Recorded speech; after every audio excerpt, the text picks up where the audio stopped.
당신은 인생에서 무엇을 중요하게 생각합니까? 그 미국의 되게 유명한 여론조사 기관에서 17개국 국가한테 물어본 거예요. 거기서 한국만 1위로 뽑은 게 다른 13개 국가, 14개 국가와는 달랐던 거예요. 지금 오스트레일리아나 뉴질랜드나 이런 나라들은 첫 번째 선택을 패밀리. 가족이라고 했는데 하단에 있는 이 사우스 코리아가 material well-being이라고 표현을 했어요. 이거를 한글로 바꾸면 물질적 풍요고요. 이걸 한 글자로 줄이면 뭡니까? 돈입니다. 우리나라만 돈이네? 네, 우리나라만 돈이고요. 호주를 한번 볼까요? 오스트레일리아. 1위가 가족이고요. 2위가 오큐페이션, 영어 별로 좋아하지 않지만 직업. 그 다음에 세 번째가 친구. 그 다음 네 번째가 돈이었어요. 돈을 1등으로 뽑은 유일한 나라입니다. 동방예의지국에서 이게 무슨 일이냐. 명절만 되면은 시골에 계시는 할머니, 할아버지를 뵈러 가기 위해서 도로 위에서 거의 10시간, 15시간이 걸리더라도 가족을 만나기 위해서 시간을 보냈었거든요. 그만큼 가족을 되게 중요하게 생각하는 나라였는데 왜 갑자기 우리는 이게 1위로 돈을 뽑고 있느냐. 도대체 가족 관계가 3위가 됐다는 게 믿기지가 않는다. 지금 여기 보면은 이 한국이 낮은 위치를 점하고 있는데 그 주제가 뭐냐면 가족과 아이들이 인생에 얼마나 중요합니까? 라는 질문을 했었을 때 한국 사람들이 16%만 가족과 아이들이 저한테 중요합니다 라고 대답을 하는 거예요. 내 인생에서 가장 중요한 거가 1위가 돈인데 가족이 나한테 중요하다라고 대답한 비율이 적다 보니 돈을 버는 이유가 가족을 위한 것만은 아닌가? 라는 이제 저희가 그런 생각이 드는 거죠. 하나 더 살펴볼게요. 점들이 몇 개가 있어요. 4개가 있는데 이게 연령대별로 가족이 나한테 정말 중요합니다 라고 대답한 비율이에요. 그러면 오스트레일리아에서 이 파란색 점이 18세에서 29세의 연령대가 20대. 네, 가족이 제일 중요합니다 라고 대답한 비율이 43%인 거고 30세에서 49세가 70%가 되는 거예요. 10대에서 20대 사이에는 내가 달성해야 되는 미션들이 있잖아요. 입시라는 것도 해야 되고 취직이라는 것도 해야 되고 하다 보니까 좀 더 본인의 인생이 좀 더 중요한 약간 그런 시기이기 때문에 그러니까 요것도 사실은 이해가 가기는 가요. 우리나라 어딨냐면 이 아래쪽에 있습니다.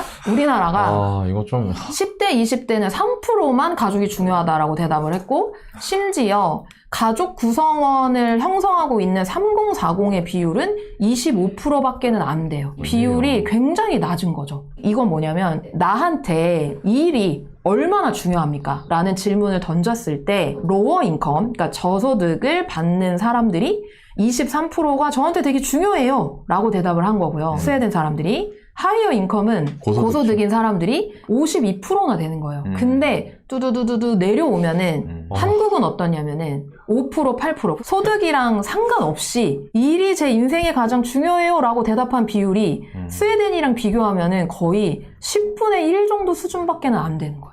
그러니까 이게 얼마나 속상한 일이냐면 9시부터 6시까지 내 대부분의 인생을 직장에서 보내고 있음에도 불구하고 그게 나한테 정말로 중요합니다 라고 대답하는 비율이 한 8, 90%가 아니에요 라고 대답을 하고 있는 거예요. 사실은 일이라는 것과 그 다음에 가족이라는 거는 내 삶에서 되게 중요한 거잖아요. 그렇죠. 그 중요한 거를 제치고 돈이 1위가 됐다라는 거는 일에서 얻는 즐거움이나 가족과 시간을 보내는 즐거움이 굉장히 클 텐데 그런 즐거움을 느끼기도 전에 돈이 문제인 거예요. 그러니까 이게 내가 일만 해서는 그리고 내가 돈을 생각하지 않고서는 이게 월급만으로는 답이 안 나오니까 자꾸 내 인생에서 가장 중요한 거가 1순위가 돈이 되는 거죠. 네, 그러니까 그렇게 연결이 되는 겁니다. 굉장히 속상한 일이죠.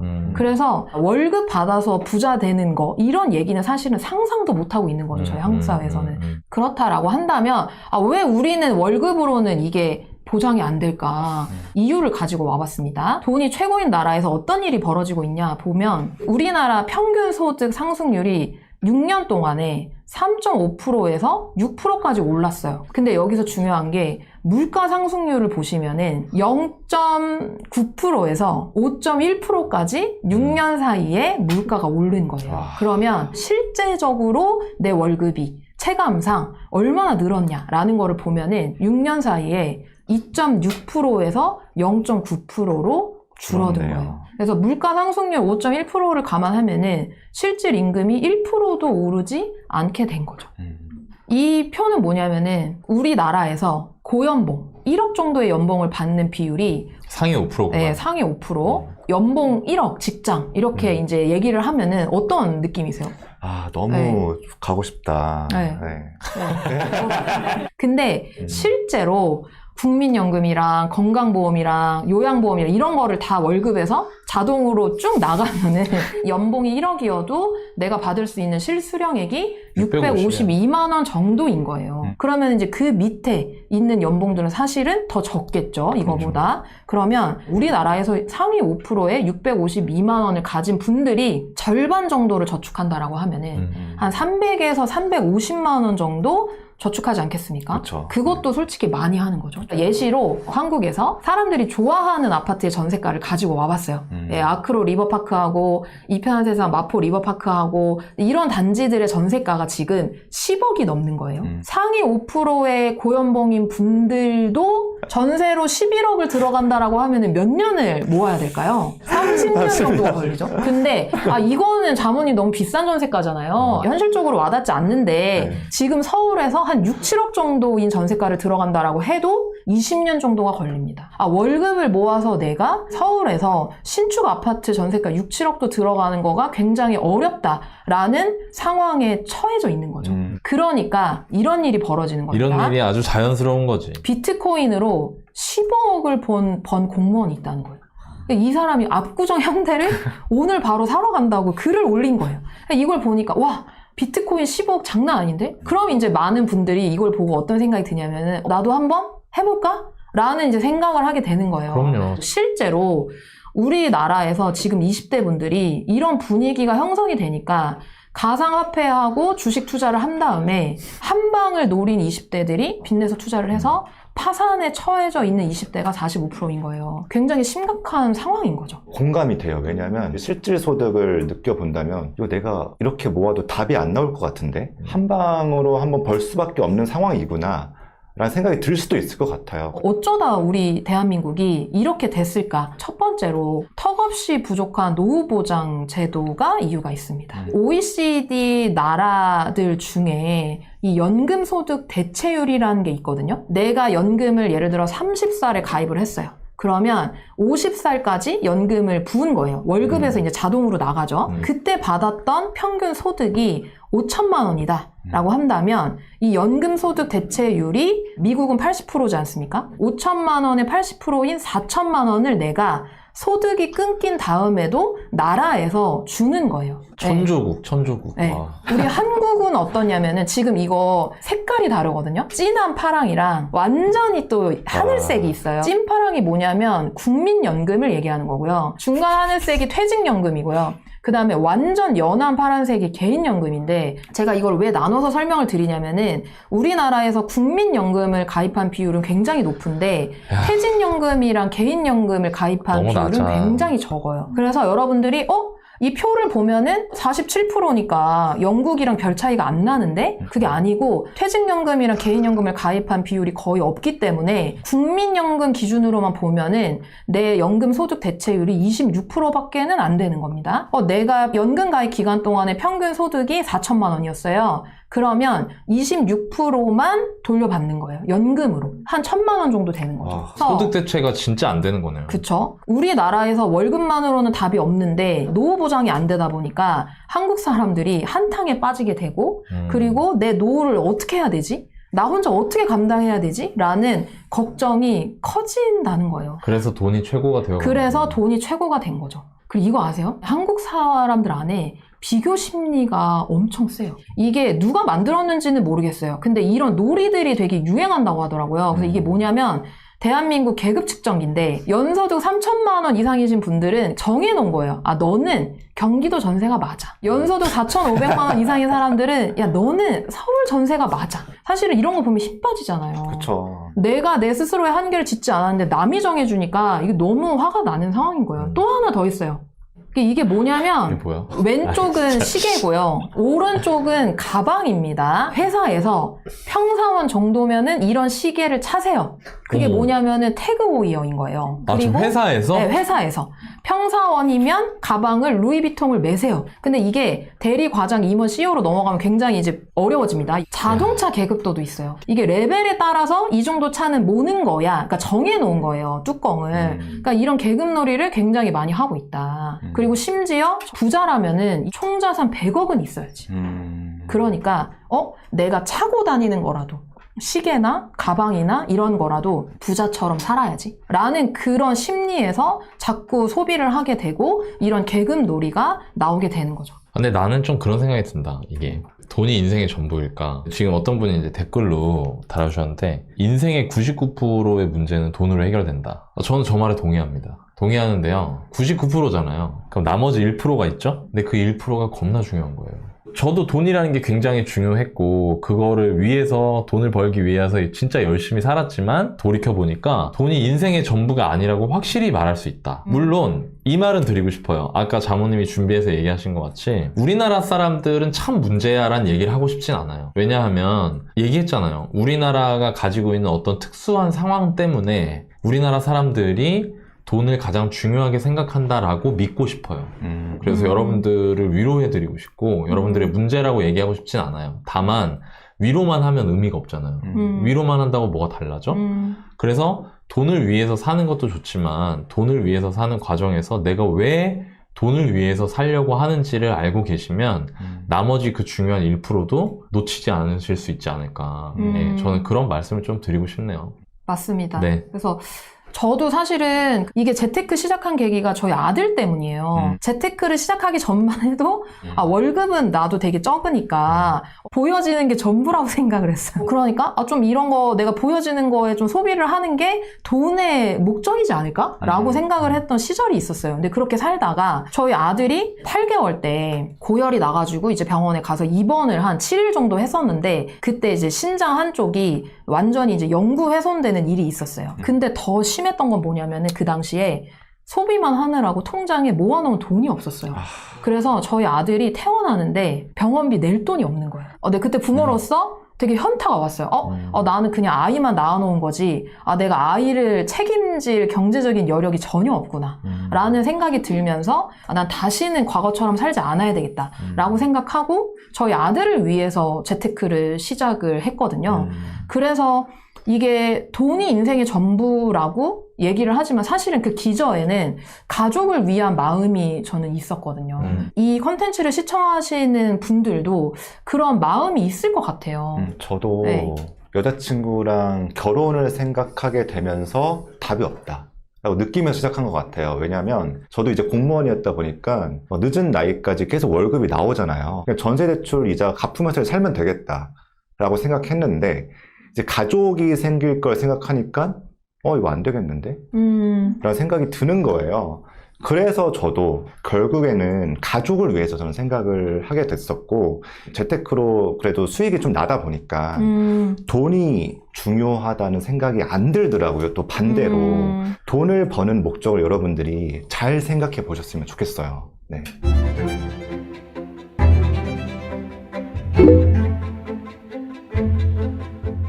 이제 재테크를 하고 나서 돈이 없는 상황에서 또 돈이 생기니까 이제는 좀 이런 것들을 생각하게 되더라고요. 그게 뭐냐면 가치 있게 인생을 살아가는 게 어떤 걸까? 지금 이 시점에 나한테 지금 되게 가치 있는 게 뭘까? 라는 것들을 한번 생각을 해보시면 의외로 돈이 안 나올 거예요. 제가 실제로 해보니까 가족들이랑 이야기거리가 있는 게 되게 행복하더라고요. 우리 봄에는 이거 했었지? 여름에는 수영장 갔지? 아들이랑 그 수영장 너무 좋았어 라고 얘기하는 것들이 굉장히 저한테는 가치가 있고 그 다음에 저 스스로를 챙기는 것도 굉장히 가치가 있더라고요. 그래서 일을 하다 보면은 어떤 때는 막 진짜 그 자리에서 탈출하고 싶을 때도 있잖아요. 근데 그럼에도 불구하고 내가 그 자리를 탈출하지 않고 다 꿋꿋이 버티고 내가 집에 딱 왔을 때 오늘 너무 힘들었어 이게 아니라 오늘 하루도 되게 재밌고 즐거웠어 라고 좀 스스로를 챙겨주는 것도 되게 가치가 있게 느껴지더라고요. 그리고 후회가 되는 게 있었어요. 재테크를 하면서 돈을 되게 중요하게 생각할 때 소중한 사람들의 생일을 못 챙겨줬어요.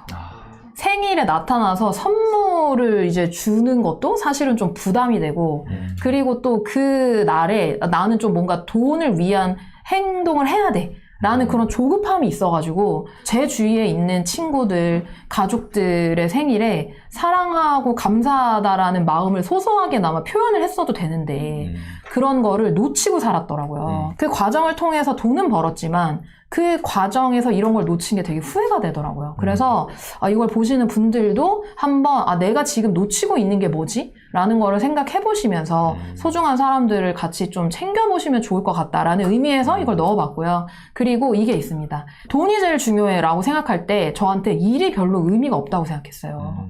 이게 시간이 지나서 보니까 일을 할 때 내가 하루하루 그 일에서 배울 수 있는 것들이 있었어요. 배울 수 있는 게 있었음에도 불구하고 제가 눈을 이렇게 가려버리니까 이것도 제가 좀 후회가 되는 거죠. 그래서 요새는 내가 하는 일이 굉장히 나의 하루하루를 채워주고 있고 항상 배울 수 있는 게 되게 많다라고 생각하고 믿고 실제로 거기서 되게 즐거움과 재미를 많이 느끼고 있어요. 제가 이렇게 4가지로 정리를 해보면서 돈이 생기기 전과 생기고 난 다음에 가장 큰 차이가 뭘까? 라는 거를 생각을 해봤을 때 제가 한창 막 재테크를 할 때 아들을 데리고 마트에 갔는데 아들이 이제 딸기가 먹고 싶다고 하는 거예요. 안 사줬니? 사줄 수가 없는 거예요. 아. 그게 너무 비싼 거예요, 딸기가.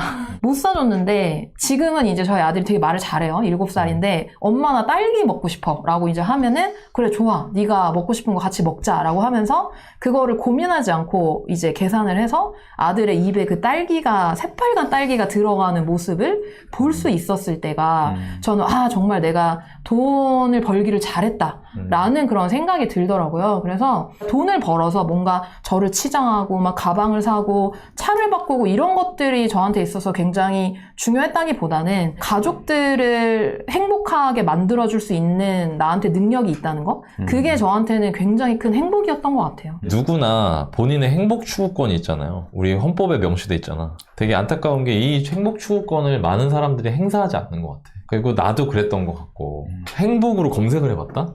어떤 사람은 이게 행복이라 그러고 어떤 사람은 저게 행복이라 그러고 막 다 달라. 그래서 내가 그때 내렸던 결론은 첫 번째, 행복은 남이 정해줄 수 없구나. 내가 정해야 돼. 그럼 내가 이제 나한테 물어봤어요. 난 언제 행복하지? 가만히 생각을 해봤는데 이런 결론이 나오더라고. 우리 이제 100세 시대잖아요. 그럼 100년을 산단 말이야. 그럼 이 중에 33년은 뭐 하는 줄 알아요? 자요. 맞네. 네, 물론 우리는 한 7년 정도 될 것 같아요. 그럼 남은 게 67년이잖아요. 그러면 이 67년의 삶을 살고 내가 세상을 떠날 때 나는 참 잘 살았다, 참 행복했다라고 말할 수 있는 게 나는 가장 성공한 인생이라고 생각하거든. 자, 그러면 내가 행복하다고 느낄 때는 언제일까를 생각하면서 이런 생각을 했어요. 여러분도 한번 생각해 보세요. 여러분이 길을 가면서 그냥 배실배실 웃는 거예요. 실없이. 집에서 가만히 있다가 너무 행복하다는 생각이 들어서 씩 웃어요. 그랬던 적 있죠? 어떤 사람은 많을 거고 어떤 사람은 없을 수 있어요. 근데 그냥 오늘따라 왠지 좀 괜찮은데? 좋은데? 이런 생각 해보신 적 있을 거 아니에요. 그죠? 있죠. 그럼 그때가 언제였나를 생각해 보는 거예요. 67년 눈 뜨고 깨 있는 시간 동안 더 기분 좋은 상태로 오랜 시간을 보냈을 때 그 사람은 행복하다. 근데 제가 이 얘기 왜 하냐면 되게 많은 사람들이 자기의 기분이 언제 좋은지 언제 안 좋은지를 잘 몰라요. 자신의 행복, 자신의 기분을 본인이 스스로 지배하고 컨트롤하지 못하는 거예요. 딱 집에 들어왔어. 이제 우리 남편이 표정이 안 좋아. 왜 그래? 그럼 다 뭐라고 하냐면 나 이 박 부장이 또라이 같은 새끼 이거 진짜 운전하다가 오는데 어떤 미친놈이 운전을 그지같이 해. 봐봐요. 기분이 안 좋아졌죠? 그럼 난 일단 행복하지 않은 거예요. 근데 그 기분이 안 좋아진 이유가 뭐냐면 내가 아니야. 다 밖에 있어. 그리고 또 반대로 너 왜 이렇게 기분이 좋아? 나 오늘 뭐 다른 사람들이 나한테 이렇다고 칭찬해줬어. 칭찬해줘야만 기분이 좋은 거야. 나 스스로 기분을 좋게 할 줄 아는 방법을 몰라. 자, 이렇게 되면 내가 나 스스로를 통제하지가 못해요. 다 원인이 밖에 있는 거예요. 누구 때문에 기분이 좋고 누구 때문에 기분 안 좋고 이렇게 되거든요. 그러니까 저는 어떻게 하기로 했냐면 이렇게 하기로 했어요. 제가 저 스스로 기분이 좋아지게 할 수 있는 행동들을 적어놓고 그거를 마치 약처럼 이제 꺼내서 먹는 거야. 왜 우리가 기분 안 좋은 거는 약처럼. 뭐냐면 마음이 아픈 거거든. 내가 기분이 안 좋고 불행하다고 느끼는 건 내 마음이 아픈 거예요. 내가 몸이 아플 때는 어떻게 해야 되는지를 알아요. 근데 사람들이 마음이 아파서 불행할 때는 어떻게 해야 되는지를 모르는 거예요. 아. 약을 안 먹어요. 뭐 가치 있게 사는 인생 이런 거는 뭐 제가 아무리 떠들어봤자 제 기준이지 여러분들 기준이 될 수는 없어요. 사람은 다르니까. 다만 여러분들이 돈, 뭐 어떤 뭐 가족관계 이런 것들을 모두 아울러서 여러분들 인생의 궁극적 목표인 행복을 추구하고 싶다면 여러분들의 기분을 지배해라. 그리고 여러분들의 기분을 지배하기 위해서 진짜 중요한 건 여러분들이 언제 안 좋았던 기분을 좋게 만들 수 있고 좋은 기분을 계속 유지할 수 있는지를 알아야 돼요. 그리고 그거를 많이 고민하고 결론을 내놓고 마치 매뉴얼처럼 그게 기분이 안 좋아질 때마다 그걸 실행하면서 본인의 기분이나 어떤 행복감을 느낄 수 있는 상황을 만들어 놓으면 그 다음부터 여러분이 돈을 쫓든 아니면 가족을 쫓든 여러분들의 직업적 성취를 쫓든 굳이 행복을 뒤로 미루지 않고 지금 당장 행복해지실 수 있지 않을까. 예, 그런 생각이 들어요. 왜냐면 제가 요즘 이런 고민을 좀 해서 여러분들한테 이 말씀을 한번 드려보고 싶었습니다. 네. 아, 여기 지금 어떤 분이 정신승리만이 살 길이네요 얘기하셨는데 저 정신승리란 말 굉장히 좋아합니다. 우리나라 사람들은 정신승리 한다고 하면 되게 부정적으로 얘기하거든요. 이거 정신승리하고 있네. 야, 너 그거 되게 잘못된 거야. 너 정신 차려라고 하는데 되게 재밌는 게요. 정신승리한 사람이 제일 행복해요. 맞습니다. 그거 뭐 굳이 뭐 남들한테 막 그럴 필요 없어요. 예, 정신승리하는 사람이 제일 행복한 겁니다. 그게 나쁜 게 아니에요. 그분이 어쩌면 자기 마음을 컨트롤하고 기분을 좋게 할 줄 아는 고수일 수도 있는 거예요. 그래서 여러분들이 굳이 막 돈 버느라 행복을 미루지 말아라. 내가 지금 있는 걸 무조건 참으면서 하지 말아라. 여러분들 스스로 기분 좋게 해서 여러분들 스스로의 인생을 지금 당장 행복하게 하셨으면 좋겠습니다. 네.